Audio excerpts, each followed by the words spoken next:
Inalala ng kanyang mga kasamahan sa sports at broadcast industry ang veteranong sports journalist na si Chino Trinidad. Pumanaw po siya sa edad na 56 matapos atakihin sa puso. Narito ang unang balita ni Pia Arcangel. The biggest game? Sali na sa Usapang Sports. Sabi nila, baka ito na yung year that we finally win our first Olympic gold medal. Masigasig at detalyadong sports reportage. Gaya nakilala ang veteranong sportscaster, journalist at analyst na si Manolo Trinidad, mas kilala bilang si Chino Trinidad. Sunod sa yapak ng kanyang amang veteranong sports columnist na si Reca Trinidad.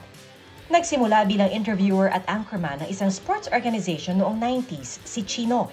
Nabigyan siya ng break bilang sports reporter at noong taong 2000, naging sports correspondent siya sa radio program nang yumaong si Mike Enriquez sa Super Radio DZBB. Pag sinabing sports in the industry, wala namang iba Meron pa ba iba? Kung hindi ikaw lang. Nakakatabang puso, Tita Mel. Diba? Para sa inyong manggaling yan. Magandang gabi sa'yo, Chino. Maganda talaga gabi. Ha? Mahigit 2 dekadang naki-time out sa mga balitang sports para sa GMA News si Chino. Naging mukha at boses siya sa paghahatid ng ilang makasaysayang sports events gaya ng mga laban ni pambansang kamao Manny Pacquiao. Mula po dito sa Los Angeles, California, ito ang ikatlong araw na Pacquiao Bradley Countdown para sa World Welterweight Championships.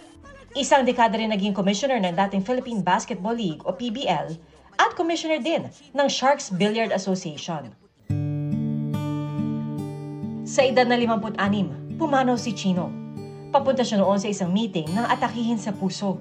Isinugod siya sa San Juan de Dios Hospital kung saan siya binawian ng buhay.